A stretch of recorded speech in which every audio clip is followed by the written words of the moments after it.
सध्या भारतात IPL ची उत्सुकता शिगेला पोहोचली आहे. मात्र IPL 2026 आधीच क्रिकेट फॅन्ससाठी एक भावनिक ट्विस्ट घेऊन येऊ शकते. कारण यंदा काही दिग्गज खेळाडू आपल्या IPL करिअरला पूर्णविराम देऊ शकतात, अशी चर्चा जोरात सुरू आहे. अनेक वर्ष मैदान गाजवणारे हे खेळाडू आता शेवटच्या टप्प्यात पोहोचले आहेत. भारताचा अनुभवी गोलंदाज इशांत शर्मा वय 37 आणि टीम इंडियातून आधीच बाहेर, तर मराठमोळा अजिंक्य रहाणे ज्यानं IPL मध्ये 5,000हून अधिक धावा केल्या, पण गेल्या काही सीझन मध्ये त्याची चमक कमी होताना दिसली. त्यामुळे या दोघांसाठी हा शेवटचा सीझन ठरू शकतो. यानंतर विदेशी खेळाडूंमध्ये सुनील नरेन आणि मिचेल स्टार्क ही या यादीत आहेत.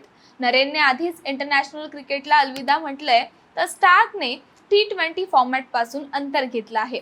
त्यामुळे IPL मधूनही ते बाहेर पडू शकतात. आणि सगळ्यात मोठं नाव महेंद्रसिंग धोनी. दरवर्षी त्याच्या निवृत्तीची चर्चा होतेच, पण यंदा मात्र ही चर्चा जास्तच रंगली आहे. CSK मध्ये बदल होत असताना धोनीचा हा शेवटचा सीझन ठरेल का, हा मोठा प्रश्न आहे. तुमच्या मते या दिग्गजांपैकी कोणाचा निरोप सर्वात जास्त भावनिक असेल? कमेंटमध्ये नक्की सांगा. आणि अशाच महत्त्वाच्या अपडेटसाठी त्याचं काय महाराष्ट्राला Instagramवर फॉलो आणि YouTubeवर सबस्क्राईब करायला विसरू नका.